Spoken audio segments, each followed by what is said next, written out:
protože skupina Jamaron už je připravená, tak budeme se těšit. Začínáme.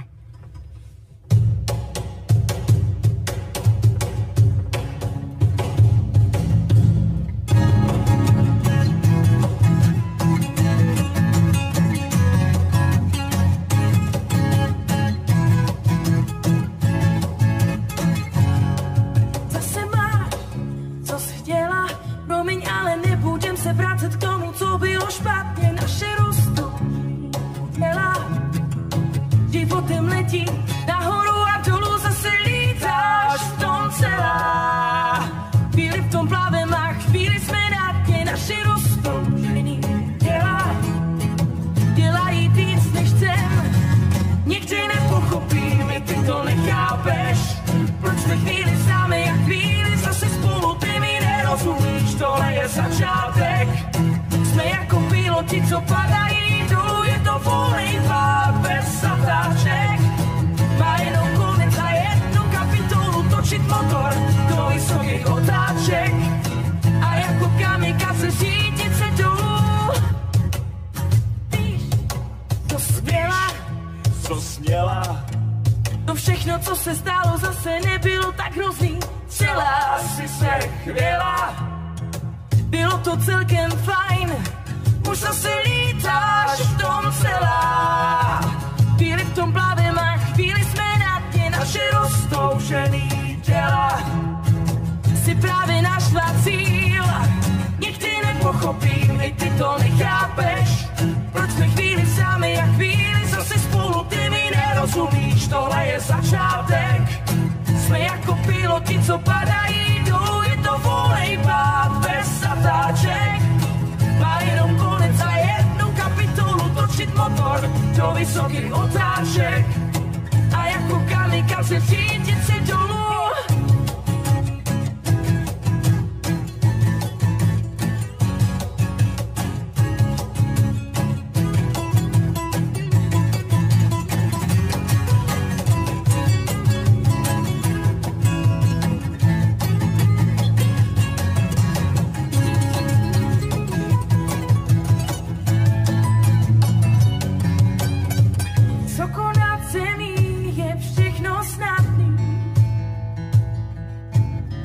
Stavu bez tíže není nic těžkopádný. Letíme spolu na penízemskou tíží. Ty nahý těla, to se ty k zemi blíží.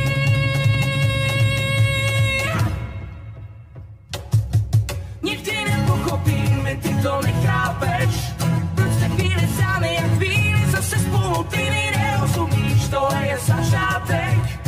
Jsme jako piloti, co padají dolů, je to volný pád bez zatáček. Má jenom konec a jednu kapitolu, točit motor do vysokých otáček. A jako kamikaze řídit se dolů. A jako kamikaze řídit se dolů. A jako kamikaze řídit se dolů. Hej! A jako kamikaze řídit se dolů. Hej! A jako kamikaze řídit se dolů.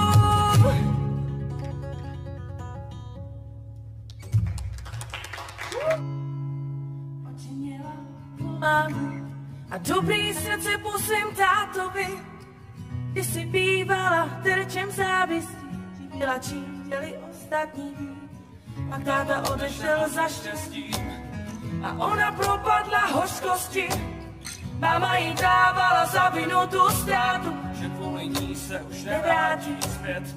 A taky začala nesnášet. Nejsi sám, kdo nemá zastání, a tak nás Boha pouzdání, že nedál, až tu jednou nezvládnem, tak to vám to cenění překopí se.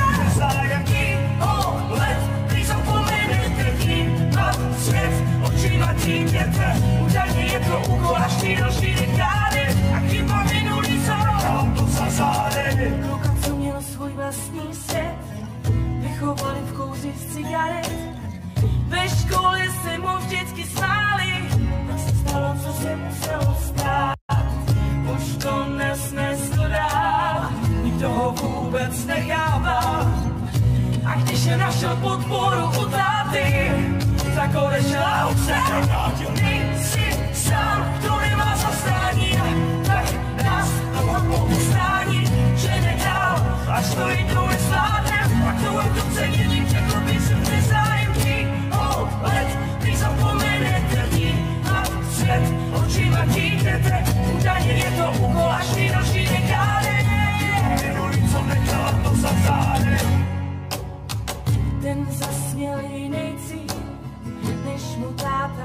cvičil.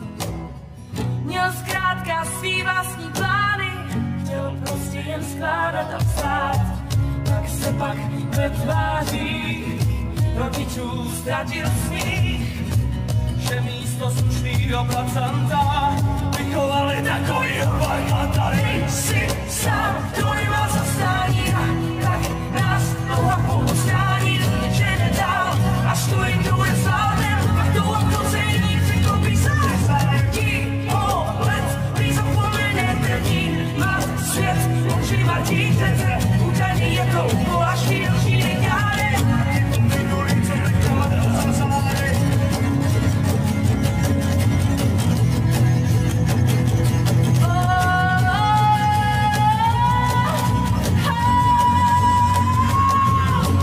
Vyrostli jsme náš dík, vyřešíme, co bude dál, generace plákačů, rostoucí pro kriminál, znávání rodičů, co chtěli pro nás něco víc, a těch, co věří, že štěstí na stránkách může být.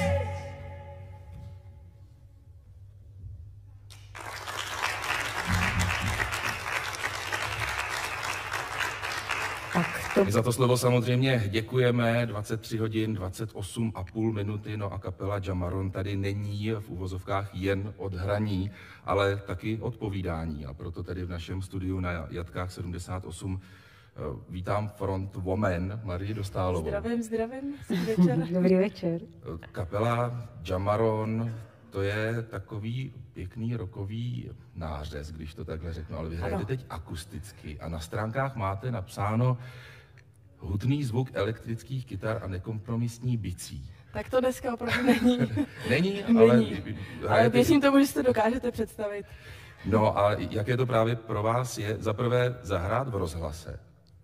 První zkušenost? Je to jedna z prvních. Není to první, ale jedna z prvních a vlastně ani neakustických, takže nejsme v tom úplně zběhlí, ale není to zase nějaká úplná novinka. Akusticky se vám hraje uvolněněji, nebo ne. Potřebuje? už jsme zvyklí tak na tu hutnost té muziky, že je to takové syrovější v téhle verzi a není to tak pohodlné. Jakou máte vlastně zkušenost s těmi problémy, které tady vlastně při tom dobrém dni radiožurnálu řešíme? Protože vy jste mladá kapela, tak ty texty, vlastně už jsme mohli slyšet 2 písničky, tak oni trošku odrážejí ty problémy těch mladých, hlavně tedy té generace Z, protože jestli se neurazíte, podle mě do ní patříte. Asi tak. My vlastně naše hudba vychází většinou z našich nějakých životních událostí a zkušeností. A vlastně ta písnička, co jste slyšeli teď, tak je taky vlastně o nějaký generačním problému a bráchové koukají? Jo, koukají a tady ukazují palec na mě. A zkrátka, myslím si, že se v tom hodně mladých lidí jako najde z naší generace. Mě by spíš zajímalo to, jestli, protože i muzikant, herec, prostě ten, kdo je vidět a slyšet, tak se může stát vzorem. A můžou se na něj lidé obracet, nebo nějaký fanoušek. Stalo se vám někdy, že se s vámi s nějakým problémem někdo obrátil?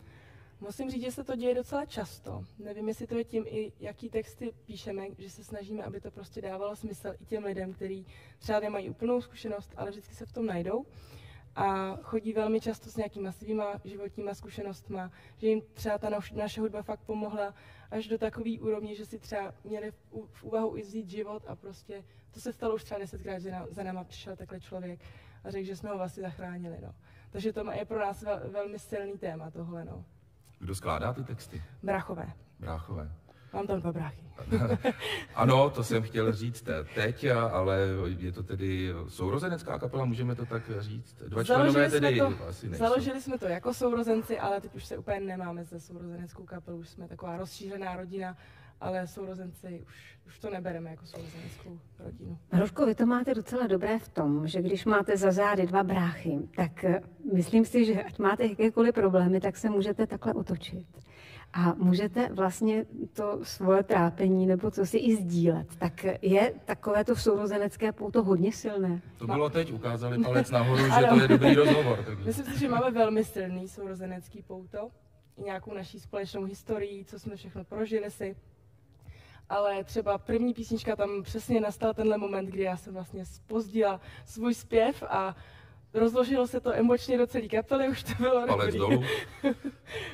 A vy sama nechcete si složit nějaký text, protože to jsou kluci, kteří skládají, ale přece jenom ten váš text, ten váš ženský pohled, bylo by to něco jiného. Už tam jedna taková věc je, i když to vlastně potom jsme dodělali ještě s bráchou Kubou, ale se realizuje ještě jako v jiný verzi než jako hudební, ještě dělám jako umění vizuální a tetuju a maluju obrazy. Takže tam jsem se taky našla. A co vám říká charita? My tady přispíváme na těch 12 sbírkových projektů. Vy sami s vaší kapelou také se něčeho zúčastňujete? Nebo je vám něco blízké, komu byste chtěli třeba pomoct? Já jsem vlastně osobně sama dělala 2 roky v neziskové organizaci ekologický. Takže ekologie nám asi úplně, nebo pro mě nejblíž, myslím si, že bychom se na tom i shodli, ale vlastně letos jsme byli i trošku už nucený do toho si vybrat nějakou sféru charity a zjistili jsme, že pro nás jsou prostě nejlepší zvířátka, takže jsme se rozhodli pro zvířátka a podporujeme teďkon pejsky. Marie Dostálová, frontwoman kapely Jamaron, tak my vám osobně moc děkujeme, že jste přišla i dolů z pódia do našeho studia na Jatkách 78. Posloucháte Dobrý den radiožurnálu a vy už se můžete jít připravovat na další písničku. My děkujeme. No a teď v našem Dobrém dní radiožurnálu chvilku před 3/4 znovu Jamaron.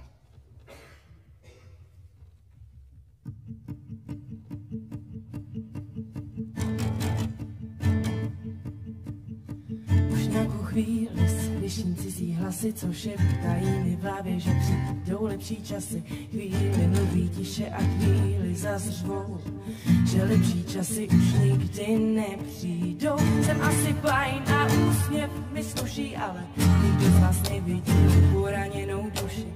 Tak zkouším přežít, vydržet cokoliv a dokola si namlouvat, že mě to neskolí. Zbývá mi naděje, zbývá mi víra, že je duše věčná a nikdy neumírá. Jenže je raněná a plná cizí zraty, už roky krvácí, neví si rady, takže je mrtvá, neještě tichá.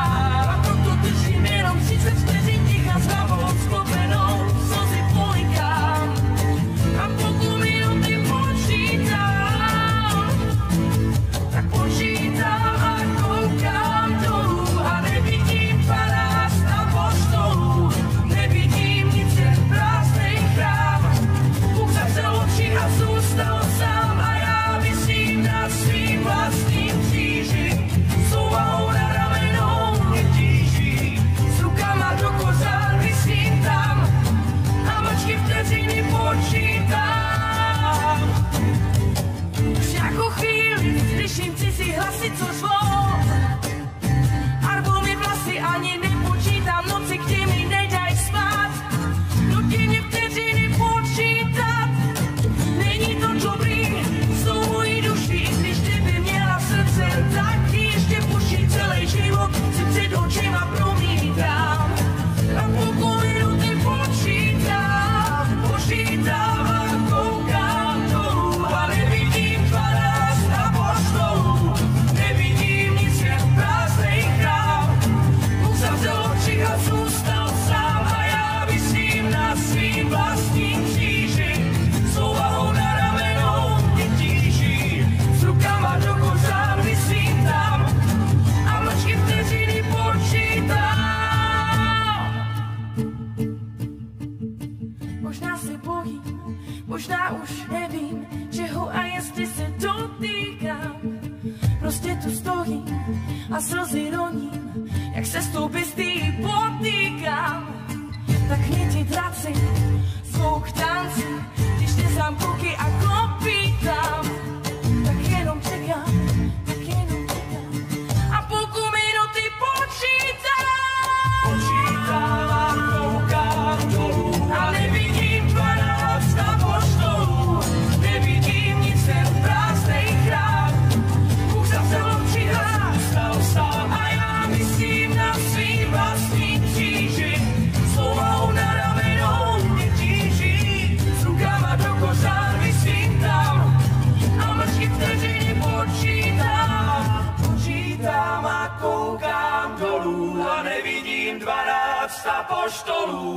nevidím nic, jen prázdnej chrám. Bůh zavřel oči a zůstal sám a já visím na svým vlastním kříži.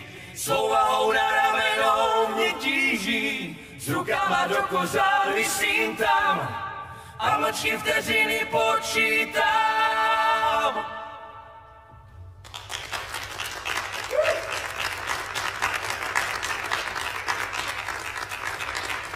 Skupina Jamaron, ještě jednu písničku uslyšíme do 24. hodiny, vlastně do půlnoci.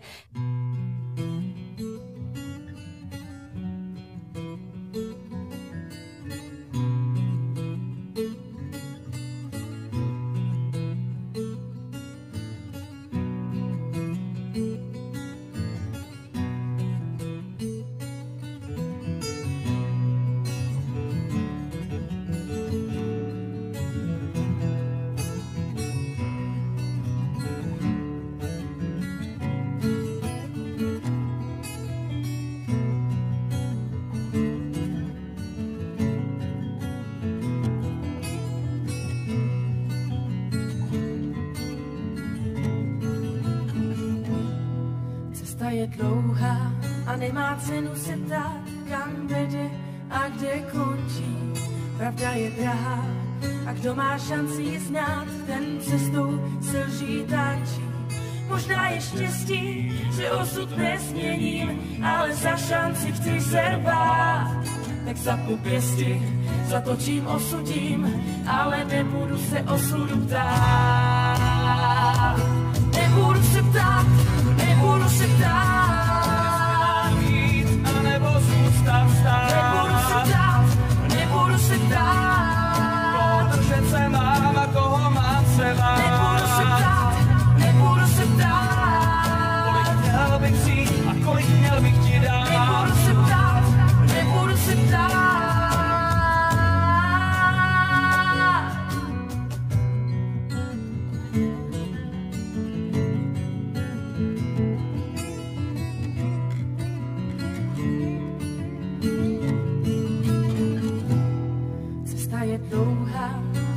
Dochází, jenom vůle mě nutí jít. Snad není hloupá a snad jí dochází, že s ní má ten, kdo se nebojí snít. Cesta mi věstí, že směr už nesměním, můžu mít všechno, co si budu přát. Tak zapnu pěsti, zatočím, osudím, ale rozhodně se nebudu ptát. Nebudu se ptát, nebudu se ptát, nebo zůstat stát. Nebudu se ptát, nebudu se ptát, protože se mám a koho mám se bát. Nebudu se ptát, nebudu se ptát, kolik měl bych si a kolik měl bych ti dát. Nebudu se ptát, nebudu se ptát.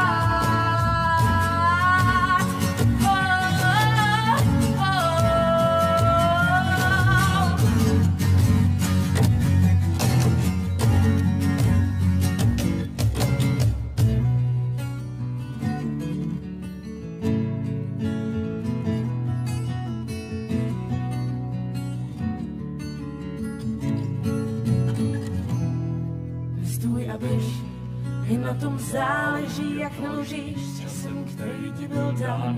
Co v životě chceš, jen tobě náleží, ale tu cestu si zvolit musíš sám. A osud náš přijímáme v dlaní.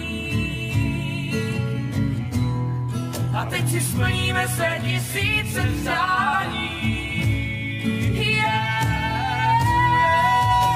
Nebudu se ptát, nebudu se ptát, nebo zůstat stát. Nebudu se ptát, nebudu se ptát, protože se mám a koho mám se bát. Nebudu se ptát, nebudu se ptát, kolik měl bych si a kolik měl bych ti dát. Nebudu se ptát, nebudu se ptát.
My taky děkujeme moc krát kapele Jamaron akusticky při dobrém dni radiožurnálu.